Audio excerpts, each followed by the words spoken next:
It's the World Radio Day, so don't be surprised when you get to see radio presenters on the show today. First, it was Patrick Uke, who's a veteran broadcaster. Now is Collins Teke, who is a radio presenter and also the head of radio, the Isle 104.9. So you get to see one of the faces of the Isle. You've been hearing the Isle. This is the Isle. Collins Teke, good to have you here. The Isles have it. That's a good way to put it. Yes, it's always a delight to be here. Doctor, good to see you. Krumale. So it's Thank you. Beautiful to see you. You know, just listening to a previous guest, and it brought a lot of memories. And first of all, to sit here, it's a delight because, I mean, having done 2 decades, having people who have done maybe 4 decades or more, who are like the foundation of what radio, is, especially in this country, I think it's a privilege, and I must also, salute those who have been there before us. And that it's always good to connect, have that link between what used to be and what is possible. To come. Okay, so let's take it from what used to be, what is now, and what would come after. While talking with Patrick Oke, it was just a breath of fresh air. You could see that this man is one you could say knows his onions very well, and it is time for presenters like him, broadcasters like him, they keep you glued to the station that you're listening to. But these days we have even more stations, we have technology, but sometimes when you're listening, it seems like, what's going on here? Do the people even know why they're here? Yeah. So there seems to be a disconnect. And I know that off air we had a conversation where it was an argument of, those guys didn't train the ones who've come after them. And then there was also the counter argument of they did train, some of them were just untrainable. What do you think is the issue here? Right, I'll speak about, first of all, I agree that there's been a drop in quality, if you really look at it, from what used to be to what is now. I would agree to that. And I would attribute that, first of all, to the commercialization of the broadcast industry and also the over-commercialization of the industry. I would say commercialization because originally radio was set up to inform, educate, entertain, for public announcements, for policy discourse. No pun intended, but that's what radio was created for. It was a public service, to the public. People listened to get information. There was really, that's why the FRCN was set up and all of those things. But then, sometime along the line, radio was commercialized, and that changed the whole trajectory. So it was now a question of who has a better business strategy, would survive. It's not about quality. So I think quality was affected by that. And then again, about passing on certain tenets or certain tradings from one generation to the other, especially in the broadcast industry. Also, I'm of the opinion that, the older generation maybe didn't put enough efforts, to really train the younger generations. I think most of them really spent a lot of time criticizing what has become. In those days, broadcasting used to be sweet. Yes, we agree. But if that cannot be carried on, then there are two sides of the blame. Yes, you mentioned the fact that, maybe the younger generation's untrainability or the inability to train them, not being trainable, must have contributed to this. But there's also the side of, the older generation. Did they really, really pass on, some of these things to the younger generation? Okay, thank you, Collins, and congratulations. Thank you. Having you on set this morning on this World Radio Day, radio and climate change. Absolutely. And having that conversation with the veteran this morning, and he is talking about how prepared are we really for hardcore communication like climate change, and it seems not to be ready because we have not done even with the basics that we should be doing in the environment. And also talking about the paucity of knowledge or the depth of presenters as you have it today. And you're coming in at a very unique time where the trend seems to be about entertainment and music. How do you plan to survive this industry? Well, the good thing is, as long as we do not move away, industries, technology, things can evolve to become something new. But the truth is that the fundamentals in most cases will always remain the same. With all the technological advancement in the media and radio specifically, the core of radio hasn't changed from being a platform for information, education, and entertainment in most cases. So as far as we stay with that core, first of all, it would guide us in our approach. And then to talk about the subject of climate change, I think it's important for us to know that the media, specifically radio, has a major role to drive in this core. Because in Nigeria, all right, more than half of its population is in underserved or unserved communities. What that means is that they have no access to regular technology. Some of them are digital excluded. Some have to rely on radio for their information. So radio still is the most effective social medium, if you like, in Nigeria today. In fact, across Africa today, you have more people, factually speaking, with all the noise about what's happening online, you have more Nigerians who would rely on radio for information, for education, for enlightenment, for announcements, than even on social media. Averagely, you have over 100 million people who are online, Nigerians online. Most of them, they can't boast of, steady access to internet. So most of the people who live in underserved communities rely on radio. So that already positions radio in a place where, as far as this climate change conversation is concerned, radio has a major role to play. Now let's go back to the part of the key players, the presenters, the owners. They need to understand this fact I just mentioned for them to know that, it's online, it's not a thing. There's this mindset that radio is, everybody's online. Everybody's not online. Everybody is not online. In Nigeria, in Africa, everybody is not online. Recently, just to put more facts to this, recently the Rockefeller Foundation launched Project 300. They're trying to give power to 300 million Africans by 2030. That's because these are people who have no access to power. If you don't have access to power, automatically leave internet. Even if you have phones, you can't charge them. So if there are 300 million Africans, no, there are more than that, over 600 million. So they want to take half of that. So these are facts that we need to know, that not everyone is online. That brings back the conversation of the importance of radio and how the role is going to play in driving this sensitization on climate change.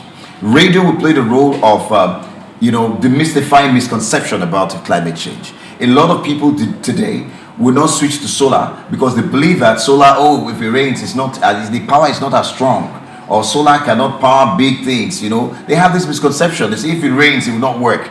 Large percentage of people cannot even adopt or accept some of the technological move towards combating climate change. Yeah, but in specific terms. Yeah. Listenership to music, to be very specific. Yeah. As again, hardcore news. Yeah. Of issues like climate change or economy for that matter. Yeah. How do you plan to survive in this kind of industry and environment? There is a misconception about the listening habit of radio audience, which I think that we need to really correct. This is an opportunity. A lot of people think that the music and entertainment stations, as far as radio is concerned, are actually thriving. But the opposite is actually the case. The top 10 big stations in Lagos as it stands today, which is the biggest radio market in Africa. In the top 10, you have most of them are indigenous radio stations. I don't want to mention name. In the top 10, in fact, what you would not expect that will be the most listened to radio station according to the statistics that we have around, you'll be shocked that is a station that most of us in this room probably have never tuned to. That points to the fact that the majority of the audience that you have, as far as radio is concerned, they are rural dwellers. They are those who are in unserved and unserved communities. And that is why you have indigenous stations picking it up. Now, how I'm going to survive is that I'm not competing, first of all, with the music stations who are struggling. Even most of them are struggling to pay their salaries right now. They're struggling because, radio used to be the platform where people rely on for music, new music. And I remember we used to record, you'd cassette. I don't know how many of us remember to record, and if the presenter says something, keep quiet now, let me record the song. But everything has been digitalized now. And songs, you don't have to go to radio to get new music. You get it, in fact, while you're asleep, you can get it. So radio has lost that role. So if you're a music station, already you are the disadvantaged. But where we have the lack of information and depth is what we're coming in. Who talks about the policies, the business policies? Who talks about development? How many people are aware that Lagos is not Nigeria? That there are millions of Nigerians that probably do not have half of the information that an average Lagosian has because of their disadvantaged position occasioned by the fact that they are rural dwellers or they are based in unserved and underserved communities. Okay. So I think that, in fact, I see a massive opportunity for us to thrive on a lane that, you don't have too many people looking in that direction. Thank you very much, Mr. Collins. But just the way I normally call you, the Isle, Mr. The Isle. And your code name from henceforth is 104.9 FM. Oh my God. So, personally, I want to come from a different perspective. All right. The Isle, 104.9 FM. I want you to talk to us about it. The programming is a big deal. And this is one aspect that promoters, advertisers want to look at to put their products and the public announcement so we can generate fund for the running of operations. So tell us about this programming and what you think will interest the people out there to want to tune in perpetually and not want to touch that dial. All right. Brilliant. Thank you so much, Kumale, for that. That's a very brilliant question. And I'll try not to give a lot of the strategy out there, but I'll put it in clear terms to give people an idea of what to look forward to.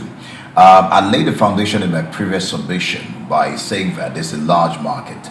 A lot of people do not even know, about a lot of government policies, even the agencies that are making the decisions that would cause either stall or bring about development in their communities.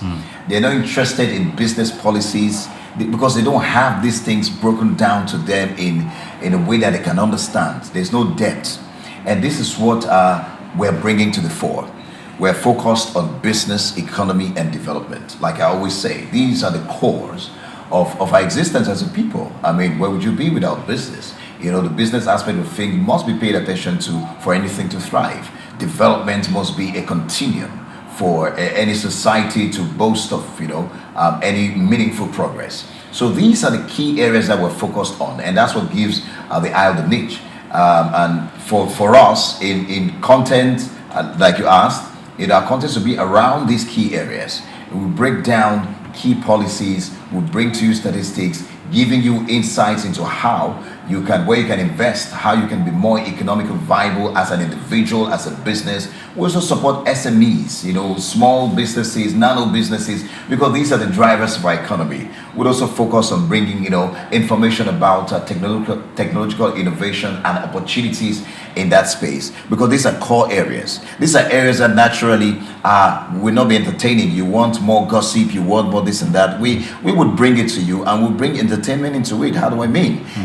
We can have a conversation and it's entertaining. I don't have to play music or dance or for lack of a better word, shake bum bum, just so that I get your attention. All right, I can actually present conversations in a very engaging manner that will cause you to want to listen and also be entertained. That's why in even our segmentation of our programming, from the morning, we try to also drive a good culture of seeing Nigeria as a good country. That's why we have one of the shows, Belt, called the Good Nigeria Show, which is about instilling that, sense of responsibility, that sense of good. There's a lot of bad news about Nigeria, but you and I know we're good people. people. There's a lot of goodness happening out there where we need to de-emphasize the bad and focus on the good.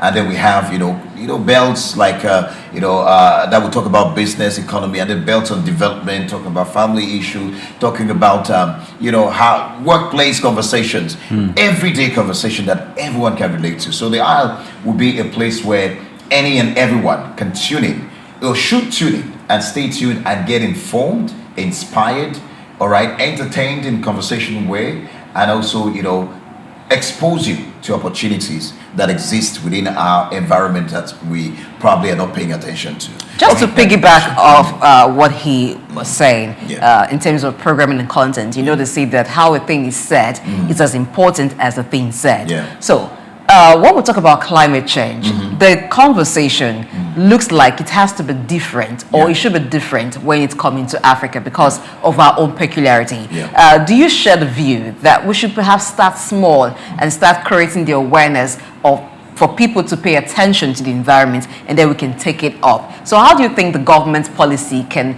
come in collaboration with that so that we are tailoring the conversation to our peculiar need? All right, I will take it from this angle because the Soup News Television is a global platform. So I would like to say, first of all, Lagos is not, I keep telling people, Lagos is not Nigeria. Do not use the enlightenment that exists around, the broad streets around Lagos because of so many activities when it comes to conversations around global conversations around climate change and all of this. If you use that to judge, you're going to get a wrong picture of what exactly where we are as far as that is concerned. Now, having said that, the key area to focus on is sensitization. A lot of that, because of our peculiarities, a lot of people have several misconceptions. There are so many theories, conspiracy theories, even around the conversation of climate change. That also distracts our people because we are people that if you want to hide something from us, just put it in a book. Most people will not read. I'm sure the doctor will agree to that. Most people will not read it. So because people don't do research and really find out and say, okay, what exactly is this? They find themselves in a situation where whatever junk, any conspiracy that comes up, they can take it. And because people are not educated, especially digitally literate enough to be able to, separate information and know this is deep fake, this is real, this is just, some kind of cyber attack, from what the real news is, people fall victim of that. So there is need to de-emphasize misconceptions and also, correct certain myths about the entire climate change conversation as far as Africa and Nigeria is concerned.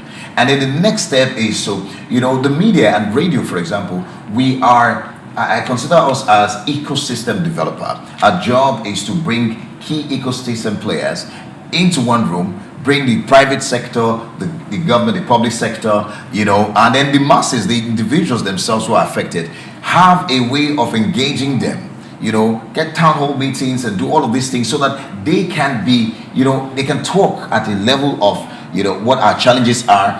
Sensitization will come in, the private sector will push for funding, and all of these come together is how we need to approach this. But because the media, the radio, interacts with all industry, all key stakeholders, we need to play that role of ecosystem developer to ensure that we engage all the key stakeholders to play their part on this climate change conversation. But demystifying misconception, sensitization, especially at the grassroots, is the key way to go.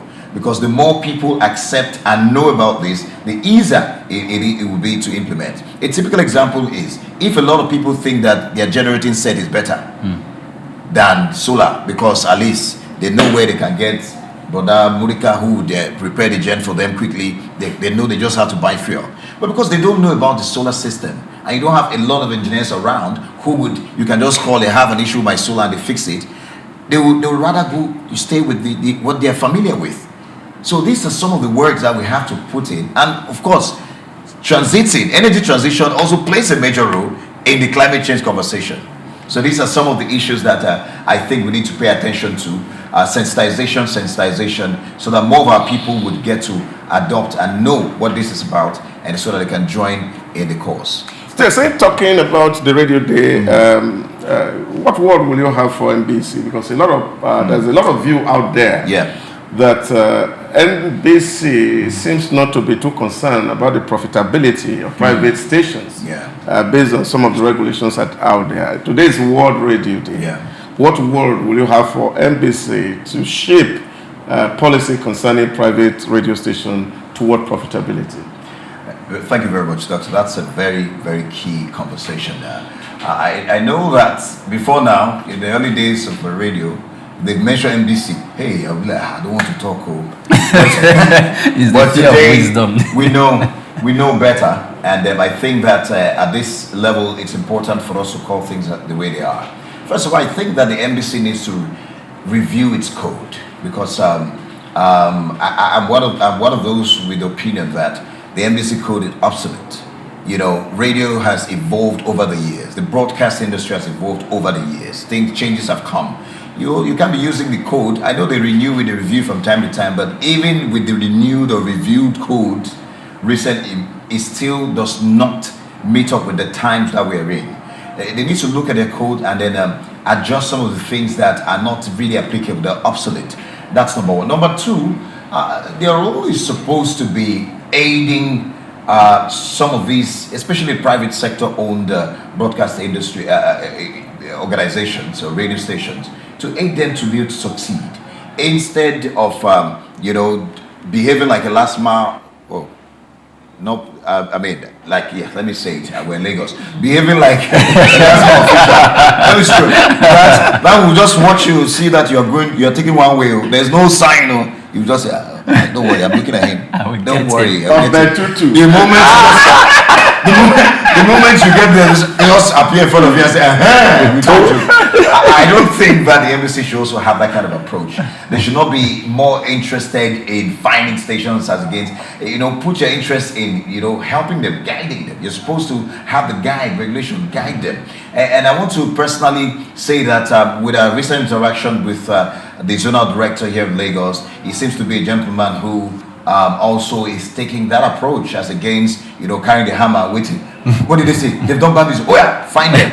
I think it's much more than that for him, and I think that's a good a good point to note here. But the NBC generally, Doctor, to answer your question, look at your code, all right, and then reorientate yourself to look at the broadcast stations as partners in progress, and not as we're waiting for you, your enemies or whatever. I think that would be my message to the NBC.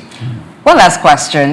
This touches on the NBC code regarding conduct of the on-air personalities themselves. Some time ago there was a debate on the restrictions on on-air personalities regarding endorsement and several other things. We understand that the core business of on-air personality is to inform, but we also know there's a financial side. So a man who is not satisfied does not do the job the way it should be, because he has other concerns calling for his attention. Now, what's your appeal to the NBC regarding that, particularly in light of recent happenings and how the entertainment industry, the media industry has evolved?